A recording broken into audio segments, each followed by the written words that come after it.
வேத ஆராய்ச்சி நிகழ்ச்சிக்காக விருப்பத்தோடு காத்து அமர்ந்திருக்கிற உங்களை வாழ்த்தி வரவேற்கிறோம். இந்த நாட்களிலே நாம் அப்போஸ்தலர் நடவடிக்கைகளின் புத்தகத்தை கற்றுக்கொண்டிருக்கிறோம். அப்போஸ்தலர் நடவடிக்கைகளின் புத்தகம் 9ஆம் அதிகாரத்தின் துவக்கத்திலே தர்சு பட்டணத்து சவுலுடைய வாழ்க்கையிலே எப்படி அவன் மனம் திரும்புதலை பெற்றான் என்பதை பார்த்தோம். பின்னால் சீஷர்களோடு போய் சேர்ந்து கொள்ள அவன் முற்பட்ட பொழுது அவர்கள் அவனை சேர்த்துக் கொள்ளவில்லை. ஆனால் பர்னபா என்பவன் அவனை சேர்த்து கொண்டு ஊழியத்திலே உற்சாகப்படுத்தினான். பின்னர் செசரியாவுக்கு அழைத்து செல்லப்பட்டு தர்சுவுக்கு அனுப்பி வைக்கப்பட்டான். தொடர்ந்து பேதுரு மூலமாக பரிசுத்த ஆவியானவர் செயல்பட்டதை குறித்து சிந்திக்க ஆரம்பித்தோம். இப்படிப்பட்ட சூழ்நிலையிலே யோப்பா பட்டணத்திலே தொற்காள் எனப்பட்ட பெண் கர்த்தர் தனக்கு கொடுத்த தாளந்தை கொண்டு அநேகருக்கு உடைகளை செய்து கொடுத்திருந்தாள். நற்கிரியைகளையும் தர்ம காரியங்களையும் மிகுதியாக செய்கிற ஒரு பெண் அவள். தொடர்ந்து அங்கே என்ன நடக்கிறது பாருங்கள். அப்போஸ்தலர் 9ஆம் அதிகாரம் 37ஆம் வசனம். அந்நாட்களில் அவள் வியாதிப்பட்டு மரணமடைந்தாள். அவளை குளிப்பாட்டி மேல் வீட்டிலே கிடத்தி வைத்தார்கள். அந்த நாளிலே வாழ்ந்த கிறிஸ்தவர்கள் ஒரு அடக்க ஆராதனைக்கு எப்படி ஆயத்தமாகிறார்கள் என்று பாருங்கள். வசனம் 38. யோப்பா பட்டணம் லித்தா ஊருக்கு சமீபமானபடியினாலே பேதுரு அவ்விடத்தில் இருக்கிறார் என்று சீஷர்கள் கேள்விப்பட்டு தாமதமில்லாமல் தங்களிடத்தில் வரவேண்டும் என்று சொல்லும்படி 2 மனுஷரை அவனிடத்திற்கு அனுப்பினார்கள். யோப்பா பட்டணத்திலிருந்து லித்தா ஊருக்கு ஒரு அருமையான விசுவாசி மரித்து போனாள் என்று சொல்லி அனுப்புகிறார்கள். சீமோன் பேதுரு அவளை உயிரோடு எழுப்ப முடியும் என்றும் அவர்கள் விசுவாசித்திருக்கிறார்கள். எனவே அவர் வரும்படியாக அழைப்பு கொடுக்கிறார்கள். அப்போஸ்தலர் 9:39. பேதுரு எழுந்து அவர்களுடனே கூட போனான். அவன் போய் சேர்ந்த பொழுது அவர்கள் அவனை மேல் வீட்டுக்கு அழைத்து கொண்டு போனார்கள். அப்பொழுது விதவைகள் எல்லாரும் அழுது தொற்காள் தங்களுடனே கூட இருக்கையில் செய்திருந்த அங்கிகளையும் வஸ்திரங்களையும் காண்பித்து அவனை சூழ்ந்து நின்றார்கள். இங்கே என்ன நடக்கிறது கவனித்தீர்களா? விதவைகள் தொற்காள் தங்களுக்கு செய்து கொடுத்திருந்த எல்லா அங்கிகளையும் வஸ்திரங்களையும் கொண்டு வந்து காட்டுகிறார்கள். ஏன் இவ்வாறு அந்த விதவைகள் செய்தார்கள்? அவர்கள் ஏழ்மையானவர்களாய் இருந்திருக்கிறார்கள். தொற்காள் இது எல்லாவற்றையும் அவர்களுக்கு கொடுக்கவில்லை என்றால் அந்த உடைகள் இல்லாமல் அவர்கள் கஷ்டப்பட்டு இருப்பார்கள். அவர்களுக்காக தொற்காள் உடை செய்து கொடுத்திருக்கிறாள். இதுதான் அவளுடைய ஊழியம். பரிசுத்த ஆவியானவர் அவளுக்கு கொடுத்திருந்த தாளந்தை அவள் பயன்படுத்தினாள். வசனங்கள் 40-41 பாருங்கள். பேதுரு எல்லாரையும் வெளியே போகச் செய்து முழங்காற்படியிட்டு ஜெபம் பண்ணி பிரேதத்தின் புறமாய் திரும்பி தபித்தாளே எழுந்திரு என்றான். அப்பொழுது அவள் தன் கண்களை திறந்து பேதுருவை பார்த்து உட்கார்ந்தாள். அவன் அவளுக்கு கை கொடுத்து அவளை எழுந்திருக்க பண்ணி பரிசுத்தவான்களையும் விதவைகளையும் அழைத்து அவளை உயிருள்ளவளாக அவர்களுக்கு முன் நிறுத்தினான். இங்கே இயேசுவின் அப்போஸ்தலன் என்பதற்கான அடையாளத்தை காண்பிக்கும்படியான இந்த அற்புதத்தை நாம் பார்க்கிறோம். அப்போஸ்தலர் நடவடிக்கைகளின் புத்தகத்திலே ஆதி திருச்சபையின் வரலாற்றை வாசிக்கிறோம். சீமோன் பேதுரு ஒரு அப்போஸ்தலன், பவுலும் ஒரு அப்போஸ்தலன். சீமோன் பேதுரு தன் சொந்த ஜனங்களுக்கு ஊழியம் செய்யும்படியாய் அழைக்கப்பட்டவர். இருந்தாலும் அவரே புறஜாதியாருக்கான ஊழியத்திற்கான வாசலையும் திறந்தவர். தர்சு பட்டணத்து சவுல் அப்போஸ்தலனாகிய பவுலாக மாறினார். அவர் புறஜாதிகளுக்கான அப்போஸ்தலன். நாம் வாசிக்கிற சரித்திரத்தின்படி 2 பேரும் மரித்து போன ஒவ்வொருவரை உயிரோடு எழுப்பியிருக்கிறார்கள். இவர்களுக்கு அடையாளங்களும் அற்புதங்களும் செய்யும் வரம் இருந்ததை காண்பிப்பதற்காக இந்த 2 காரியங்களும் எழுதப்பட்டிருக்கிறது. அவர்கள் வியாதியஸ்தர்களை குணமாக்க முடியும். இது எல்லாமே அவர்கள் அப்போஸ்தலர்கள் என்பதற்கான அடையாளங்கள். அப்போஸ்தலர்களே திருச்சபையின் அஸ்திவாரம் என்று பவுல் சொல்லுகிறார். ஏனென்றால் திருச்சபை அவர்களை கொண்டுதான் கட்டப்பட்டது. இன்று நமக்கு அற்புதங்கள் அடையாளங்கள் தேவையில்லை. இன்றைக்கு தேவையானது அடிப்படை சத்தியத்தை தெளிவாக நாம் அறிந்திருக்க வேண்டும். புதிய ஏற்பாட்டின் கடைசி காலங்களிலே யோவான் தனது நிருபங்களை எழுதினார். அந்நாட்களிலே ஏமாற்றுகிறவர்களை எப்படி கண்டுபிடிப்பது என்பதை அவர் கூறியிருக்கிறார். வாசிக்கிறேன். 2 யோவான் 10-11 வசனங்கள். ஒருவன் உங்களிடத்தில் வந்து இந்த உபதேசத்தை கொண்டு வராமல் இருந்தால் அவனை உங்கள் வீட்டிலே ஏற்றுக்கொள்ளாமலும் அவனுக்கு வாழ்த்துதல் சொல்லாமலும் இருங்கள். அவனுக்கு வாழ்த்துதல் சொல்லுகிறவன் அவனுடைய துர்க்கிரியைகளுக்கும் பங்குள்ளவனாகிறான். அப்போஸ்தலனாகிய பவுலுடைய ஊழியத்தின் இறுதி காலங்களை நாம் வாசித்து பார்க்கும் பொழுது பவுல் குணமாக்கும் வரத்தை பயன்படுத்தவில்லை. 2 தீமோத்தேயு 4 அதிகாரம் 20 வசனத்தின் பின்பகுதியை வாசிக்கிறேன். துரோபீமுவை மிலேத்துவில் வியாதிப்பட்டவனாக விட்டு வந்தேன். பவுல் தனது நண்பனாகிய அந்த துரோபீமுவை ஏன் குணமாக்கவில்லை? அப்போஸ்தலனாகிய பவுல் தனது ஊழிய காலத்தின் இறுதிக்கு வந்துவிட்டார். இந்த காலகட்டத்திலே தானே ஆதி திருச்சபையிலிருந்து குணமாக்கும் வரம் மறைந்து வருகிறது. பவுலினுடைய ஊழியத்தின் ஆரம்ப காலத்திலே புதிய ஏற்பாட்டின் எந்த பகுதியும் எழுதப்படவில்லை. எனவே அந்த காலகட்டத்திலே அவர் எந்த ஒரு புதிய இடத்திற்கும் தன்னுடைய சுசேஷ செய்தியோடு செல்லும் பொழுது அவருக்கு இருந்த அதிகாரம் என்ன? அவருக்கு கொடுக்கப்பட்டிருந்த அற்புதங்களும் அடையாளங்களையும் செய்யும் வரம்தான் அந்த அதிகாரம். புதிய ஏற்பாட்டு புத்தகங்கள் எழுதப்பட்ட காலகட்டத்திலே முக்கியத்துவமானது அடையாளங்களுக்கும் அற்புதங்களுக்கும் கொடுக்கப்படவில்லை. சரியான சத்தியம் எது என்பதற்குத்தான் கொடுக்கப்பட்டது. அப்போஸ்தலனாகிய பவுலும் இதை குறித்து எச்சரிப்பு கொடுக்கிறார். ஒருவேளை வானத்திலிருந்து ஒரு தேவதூதனே வந்து வேறொரு காரியத்தை சொன்னாலும் அவனை நீங்கள் ஏற்றுக்கொள்ளக்கூடாது என்கிறார். பாருங்கள், கலாத்தியர் 1:8. நாங்கள் உங்களுக்கு பிரசங்கித்த சுவிசேஷத்தை அல்லாமல் நாங்களாவது வானத்திலிருந்து வருகிற ஒரு தூதனாவது வேறொரு சுவிசேஷத்தை உங்களுக்கு பிரசங்கித்தால் அவன் சபிக்கப்பட்டவனாயிருக்க கடவன். ஆனால் ஆதி திருச்சபை நாட்களிலே இந்த அடையாளங்களும் அற்புதங்களும் முக்கியமானதாய் இருந்தது. தொற்கால் உயிரோடு எழுப்பப்பட்ட பொழுது ஜனங்கள் என்ன செய்தார்கள் என்பதை கவனியுங்கள். அப்போஸ்தலர் 9:42. இது யோப்பா பட்டணம் எங்கும் தெரிய வந்தது. அப்பொழுது அநேகர் கர்த்தரிடத்தில் விசுவாசமுள்ளவர்களானார்கள். இங்கே கிருபையின் சுவிசேஷமானது இந்த அற்புதத்தின் மூலமாக உறுதி செய்யப்பட்டது. அநேகர் கர்த்தரிடத்திலே விசுவாசம் உள்ளவர்களானார்கள். வசனம் 43 கவனியுங்கள். பின்பு அவன் யோப்பா பட்டணத்திலே தோல் பதனிடுகிறவனாகிய சீமோன் என்னும் ஒருவனிடத்தில் அநேக நாள் தங்கியிருந்தான். அருமையானவர்களே, இன்றைக்கும் யோப்பா பட்டணத்துக்கு போகிறவர்களுக்கு பேதுரு தங்கியிருந்ததாக சொல்லப்படுகிற இந்த தோல் பதனிடுகிற சீமோனுடைய வீடு சுட்டி காட்டப்படுகிறது. இப்பொழுது நாம் அப்போஸ்தலர் 10 கடந்து செல்வோம். இந்த அதிகாரத்திலேயும் சீமோன் பேதுருவின் ஊழியங்களையே நாம் பார்க்கிறோம். பின்னர் சீமோன் பேதுரு இந்த காட்சிகளிலிருந்து விலகி சரித்திரமானது அப்போஸ்தலனாகிய பவுலுடைய ஊழியத்தை குறித்து தொடர்கிறது. பவுல் அப்போஸ்தலன் புறஜாதிகளுக்கு அப்போஸ்தலனாக அழைக்கப்பட்டிருந்தாலும் பேதுருவே புறஜாதியார் மத்தியிலே ஊழியத்தை துவங்கினார். கொர்நேலியுவின் வீட்டிலே முதலாவது அவர் ரட்சிப்பின் சுவிசேஷத்தை பிரசங்கித்தார். பாருங்கள், அப்போஸ்தலர் 10:1. இத்தாலியா பட்டாளம் என்னப்பட்ட பட்டாளத்திலே 100க்கு அதிபதியாகிய கொர்நேலியு என்னும் பெயர் கொண்ட ஒரு மனுஷன் செசரியா பட்டணத்திலே இருந்தான்.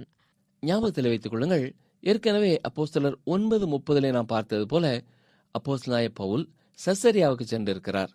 இன்னும் சில அப்போஸ்தலர்களும் அந்த கடற்கரையிலே செய்திகளை பிரசங்கித்திருப்பார்கள். பழைய யோப்பாவின் ஒரு பகுதிதான் இன்றைய டெல் அவீவ். யோப்பா பட்டணத்திலிருந்து கடற்கரை வழியாக தொடர்ந்து செல்வோம் என்றால் அடுத்த பெரிய பட்டணம் செசரியா. இது ஒரு ரோமானிய குடியிருப்பு. அந்த பகுதியை ஆண்டு வந்த தேசாதிபதியாகிய பிலாத்து அங்கேதான் வாழ்ந்து வந்தான். இந்த இடத்திலேதான் இந்த கொர்நேலியு என்பவர் இருக்கிறார். அவர் ஒரு 100க்கு அதிபதி. 100க்கு அதிபதி என்று சொன்னால் ரோம பட்டாளத்திலே 100 போர் வீரர்களுக்கு அதிகாரி. இத்தாலியா பட்டாளம் என்று சொல்லும் பொழுது இத்தாலியிலே சேகரிக்கப்பட்ட போர் வீரர்களால் ஆன ரோம பட்டாளம் அது. அப்போஸ்தலர் 10:2. அவன் தேவ பக்தியுள்ளவனும் தன் வீட்டார் அனைவரோடும் தேவனுக்கு பயந்தவனுமாயிருந்து ஜனங்களுக்கு மிகுந்த தர்மங்களைச் செய்து எப்பொழுதும் தேவனை நோக்கி ஜெபம் பண்ணி கொண்டிருந்தான். இவன் தேவ பக்தியுள்ள ஒரு மனிதன் என்று பார்க்கிறோம். தெய்வத்தின் மேலே தான் சார்ந்திருக்க வேண்டிய அளவு சார்ந்திருக்கும் ஒரு மனிதன் அவன். கர்த்தரை அறியாதவர்களும் கூட தாங்கள் தெய்வம் என்று நினைக்கிற காரியங்களை குறித்து மிகவும் பயபக்தி உள்ளவர்களாய் இருக்கலாம். சில வேளைகளிலே பிற சமய பக்தி உள்ளவருடைய வாழ்க்கையிலே உள்ள தெய்வ பயம், தெய்வ பக்தி கிறிஸ்துவை அறிந்தவர்களுக்கு இருக்கும் என்றால் நலமாயிருக்குமே என்று யோசிக்க தோன்றுகிறது. இங்கே இந்த கொர்நேலியு ஒரு தெய்வ பக்தி உள்ள மனிதன் என்று பார்க்கிறோம். மட்டுமல்ல, தேவனுக்கு பயந்த ஒரு மனிதன். இவன் யூத மார்க்கத்துக்கு அமைந்த புறஜாதியான் அல்ல. ஆனால் யூத மார்க்கத்தை குறித்த ஒரு விருப்பம் அவனுக்குள் இருந்தது. இக்காலத்து வார்த்தையின்படி சொல்வோம் என்றால் ஒரு ஆலயத்திற்கு பக்கத்திலே இருந்தவன், பண்டிகை காலங்களிலே மட்டும் ஆலயத்திற்கு வரும் ஒரு மனிதன். திருச்சபை மக்களோடும் நல்ல ஒரு உறவு வைத்திருந்தவன். ஆனால் அவன் ஒரு கிறிஸ்தவன் அல்ல. ஆம், அதுதான் கொர்நேலியு. அது மட்டுமல்ல, அவன் ஜனங்களுக்கு மிகுந்த தர்மங்களை செய்தவன். அதாவது யூத ஜனங்கள் அநேகருக்கு தேவை உள்ளவர்களுக்கு உதவி செய்தவன். இஸ்ரவேல் தேசம் எப்பொழுதுமே கொடுப்பதற்கு மிகவும் முக்கியத்துவம் கொடுத்திருந்தது. கர்த்தர் மோசேயின் மூலமாக கொடுத்த பிரமாணத்திலே 30% மற்றவர்களுக்கு கொடுக்கிறவர்களாய் இருந்தார்கள். அவர்கள் அரசாங்கத்திற்கு கொடுத்தார்கள், ஆலய காரியங்களுக்கு கொடுத்தார்கள், தேவையுள்ள மக்களுக்கு கொடுத்தார்கள். அவர்கள் விளைவித்த எல்லா காரியங்களிலேயும் 10% கொடுத்தார்கள். இன்றைக்கும் உலகளாவிய மிக முக்கியமான சமுதாய பணி செய்யும் ஸ்தாபனங்கள் யூதர்களால் துவக்கப்பட்டது. யூத மக்கள் கொடுப்பது போல இந்த உலகத்தில் யாரும் கொடுக்க முடியாது. அவர்கள் மிகவும் பரந்த மனமுள்ளவர்கள். மேலும் கொர்நேலியுவை குறித்து சொல்லும் பொழுது, அவன் எப்பொழுதும் தேவனை நோக்கி ஜெபம் பண்ணி கொண்டிருக்கிறவன். இந்த நூற்றுக்கு அதிபதி தனது தேவைகளை தேவனிடத்திலேயே கொண்டு சென்றான். இப்பொழுது அவனுக்கு இன்னும் சற்று வெளிப்பாடு தேவை. ஜெபத்தை குறித்து அவனுக்கு அதிகமாக தெரிந்திருக்காது. இருந்தாலும் அவன் ஜெபிக்கிறான். பாருங்கள், அப்போஸ்தலர் 10:3. பகலில் ஏறக்குறைய 9 மணி நேரத்திலே தேவனுடைய தூதன் தன்னிடத்திலே வரவும் கொர்நேலியுவே என்று அழைக்கவும் பிரத்யட்சமாய் தரிசனம் கண்டு. இந்த நூற்றுக்கு அதிபதி ஒரு ரோம அதிகாரி, பொறுப்பில் உள்ள ஒரு அதிகாரி. அதே போல தன்னுடைய வீட்டிலேயும் நல்ல ஒரு தலைமைத்துவம் வகித்த ஒரு குடும்ப தலைவன். வெளியே பார்க்கும் பொழுது நல்ல ஒரு மனிதன். ஆனால் அவன் ஒரு கிறிஸ்தவன் அல்ல. அவன் சுவிசேஷத்தை கேட்டதே இல்லை. தனக்கு கிடைத்த வெளிச்சத்திற்கு உகந்த ஒரு வாழ்க்கை வாழ்ந்தவனுக்கு கொர்நேலியு ஒரு மாதிரி. யோவான் 1:9 சொல்லும் பொழுது, உலகத்திலே வந்து எந்த மனுஷனையும் பிரகாசிப்பிக்கிற ஒளியே அந்த மெய்யான ஒளி என்று வாசிக்கிறோம். இந்த நூற்றுக்கு அதிபதி இயேசு கிறிஸ்துவை சந்தித்ததில்லை, அவருடைய பிரசன்னத்திலே இருந்ததில்லை. ஆனாலும் அவனுக்கு இருந்த வெளிப்பாட்டின்படி அவன் சிறந்த ஒரு வாழ்க்கை வாழ்ந்தான். தங்களுக்கு கொடுக்கப்பட்ட வெளிச்சத்தின்படி வாழாதவர்களுக்கு அப்போஸ்தலனாகிய பவுல் இவ்வண்ணமாகவே எழுதியிருக்கிறார். கவனியங்கள், வாசிக்கிறேன். ரோமர் 1:19-20. தேவனை குறித்து அறியப்படுவது அவர்களுக்குள்ளே வெளிப்பட்டிருக்கிறது. தேவனே அதை அவர்களுக்கு வெளிப்படுத்தி இருக்கிறார். எப்படி என்றால், காணப்படாதவைகளாகிய அவருடைய நித்திய வல்லமை, தேவத்துவம் என்பவைகள் உண்டாக்கப்பட்டிருக்கிறவைகளினாலே உலகம் உண்டானது முதற்கொண்டு தெளிவாய் காணப்படும். ஆதலால் அவர்கள் போக்கு சொல்ல இடமில்லை. இன்றைக்கும் சில கேட்கிற கேள்வி என்ன?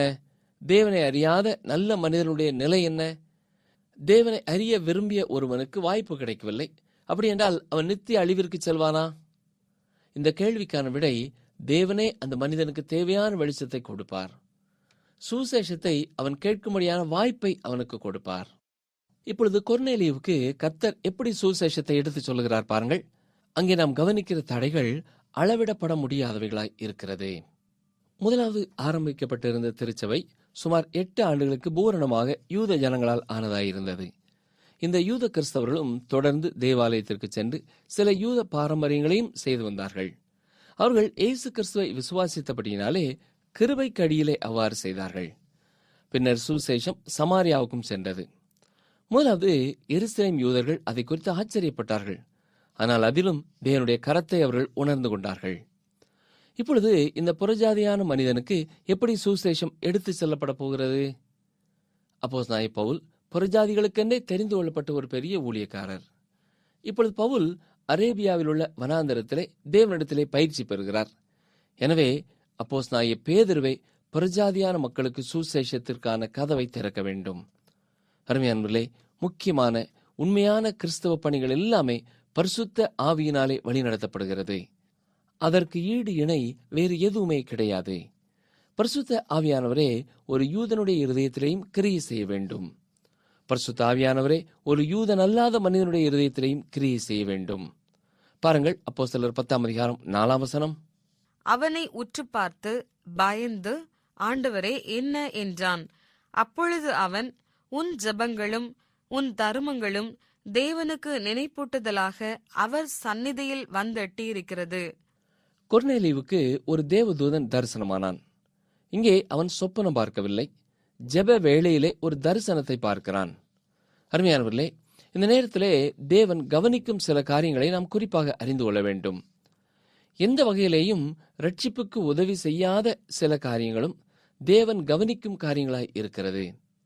இந்த கொர்நேலியுடைய தர்ம காரியங்களும் ஜெபங்களும் கர்த்தருக்கு முன்னாலே வருகிறது. எனவே கர்த்தர் அவனுக்கு சுவிசேஷத்தை கொண்டு செல்கிறார். கொர்நேலியு தேடியது போல எந்த ஒரு மனிதன் உண்மையான இருதயத்தோடு கர்த்தரை தேடினாலும் அவன் கிருபையின் சுவிசேஷத்தை அறிந்து கொள்ளப் போகிறான். அவன் அதை பெற்றுக்கொள்ள தேவனே செயல்படுகிறவராய் இருக்கிறார். அருமையானவர்களே, இந்நாட்களிலேயும் உண்மையாக கடவுளை அறிந்து கொள்ள வேண்டும், தன்னை படைத்த இறைவனை கண்டுகொள்ள வேண்டும் என்ற வாஞ்சியோடு தேடுகிற பலர் இந்த கர்த்தருடைய வார்த்தைகளை தொடர்ந்து கேட்டபடியினாலே ரட்சிப்பின் சந்தோஷத்திற்குள்ளே கடந்து வந்திருக்கிறார்கள். தேவனே இந்த வானொலி நிகழ்ச்சிகளுக்கு நேராக அவர்களை திருப்பினார். அப்போஸ்தலர் 10ஆம் அதிகாரம் 5ஆம் 6ஆம் வசனங்களை பாருங்கள். இப்பொழுது நீ யோப்பா பட்டணத்துக்கு மனுஷரை அனுப்பி பேதுரு என்று மறுபேர் கொண்ட சீமோனை அழைப்பி, அவன் தோல் பதனிடுகிறவனாகிய சீமோன் என்னும் ஒருவனிடத்திலே தங்கியிருக்கிறான். அவனுடைய வீடு கடலோரத்தில் இருக்கிறது. நீ செய்ய வேண்டியதை அவன் உனக்கு சொல்லுவான் என்றான். பேதுருவை எங்கே கண்டுகொள்ளலாம் என்று தேவதூதன் அவனுக்கு சொல்லுகிறான். இங்கே சொல்லப்பட்டிருக்கிறதை தவிர பெரிய முகவரி எதுவும் அவனுக்கு தேவையில்லை. ஏனென்றால் அந்த தோல் பதனிடும் பொழுது உண்டாகிற அந்த வாடையே அவர்களுக்கு அந்த வீட்டை காட்டிவிடும். இந்த மனிதர்கள் அந்த சீமோனின் வீட்டை கண்டுபிடிப்பது கஷ்டமான காரியம் அல்ல. அவர்கள் அவ்வாறு புறப்பட்டு போகும்பொழுது கர்த்தர் சீமோன் பேதுருவையும் ஆயத்தப்படுத்த வேண்டும். எனவே இப்பொழுது பேதுருவுக்கு ஒரு தரிசனம் கிடைக்கிறது. பாருங்கள், அப்போஸ்தலர் 10ஆம் அதிகாரம் 9ஆம் வசனம். மறுநாளிலே அவர்கள் பிரயாணப்பட்டு அந்த பட்டணத்துக்கு சமீபித்து வருகையில் பேதுரு 6ஆம் மணி நேரத்திலே ஜெபம் பண்ணும்படி மேல் வீட்டில் ஏறினான்.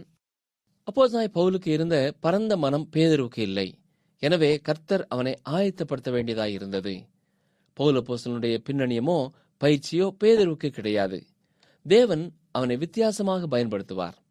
பல நேரங்களிலே ஒரு ஊழியனை கர்த்தர் பயன்படுத்த வேண்டுமென்றால் இப்படித்தான் அவன் பயிற்சி பெற்றிருக்க வேண்டும், அவனுடைய வாழ்க்கை முறை இப்படித்தான் இருக்க வேண்டும் என்று நாம் சொல்ல முடியாது.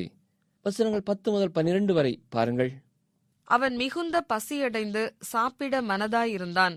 அதற்கு அவர்கள் ஆயத்தம் பண்ணுகையில் அவன் ஞான திருஷ்டி அடைந்து வானம் திறந்திருக்கிறதாகவும் 4 முனைகளும் கட்டப்பட்ட பெரிய துப்பட்டியைப் போல ஒரு விதமான கூடு தன்னிடத்தில் இறங்கி தரையில் விடப்பட்டிருக்கிறதாகவும் அதிலே பூமியில் உள்ள சகல விதமான 4 கால் ஜீவன்களும் காட்டு மிருகங்களும் ஊரும் பிராணிகளும் ஆகாயத்து பறவைகளும் இருக்கிறதாகவும் கண்டான். கவனித்தீர்களா? எல்லா விதமான ஜீவ ஜந்துக்களும் இங்கே இருக்கிறது. வசனங்கள் 13, 14.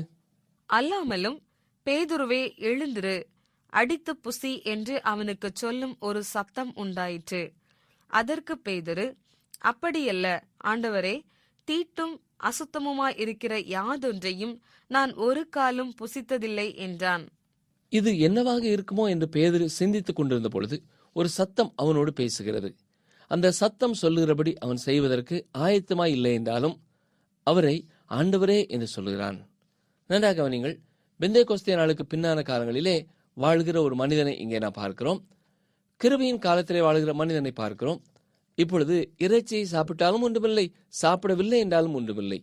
ஆனால் பேதுரு தொடர்ந்து மோசேயினுடைய பிரமாணத்தின்படியே செய்ய வேண்டும் என்று சொல்லிக் கொண்டிருக்கிறார். சுத்தமல்லாத மிருகம் என்று சொல்லப்படுகிற எதையும் அவன் புசிக்கிறதில்லை. அதை குறித்து மிகவும் உண்மையோடும் உத்தமத்தோடும் இருக்கிறான். ஒருவேளை நீங்கள் சொல்லலாம், அவன் பரந்த மனமுள்ளவனாய் இருந்து எல்லாவற்றையும் சாப்பிட வேண்டும் என்று சொல்லலாம். இங்கே கர்த்தர் அவன் என்னமோ மோசே நியாய பிரமாணத்திற்கு கீழே இல்லை என்பதை அவனுக்கு கற்றுக் கொடுக்கிறார். இன்றைக்கும் பிரச்சனை என்னவென்றால், சிலர் தாங்கள் கறி மீன் சாப்பிட மாட்டோம் என்று தீர்மானிக்கிறார்கள். அதற்கு பின்னர் தங்களைப் போலவே தங்களை சுற்றி இருக்கிற எல்லாரும் இருக்க வேண்டும் என்றும் கட்டாயப்படுத்துகிறார்கள். அருமையான சகோதரனை சகோதரியே, கிருபையின் காலத்திலே நீங்கள் இறைச்சியை சாப்பிடவும் செய்யலாம், சாப்பிடாமலும் இருக்கலாம். உங்களுடைய சரீரத்திற்கு ஏற்ற உணவை நீங்கள் புசிக்க வேண்டும். அதுவே மிக முக்கியமானது. நீங்கள் எதை உட்கொள்கிறீர்களோ அப்படிப்பட்ட காரியங்கள் உங்களுக்கும் தேவனுக்கும் உள்ள உறவை எந்த விதத்திலேயும் மாற்றி அமைக்காது. பாருங்கள், அப்போஸ்தலர் 10ஆம் அதிகாரம் 15ஆம் வசனம்.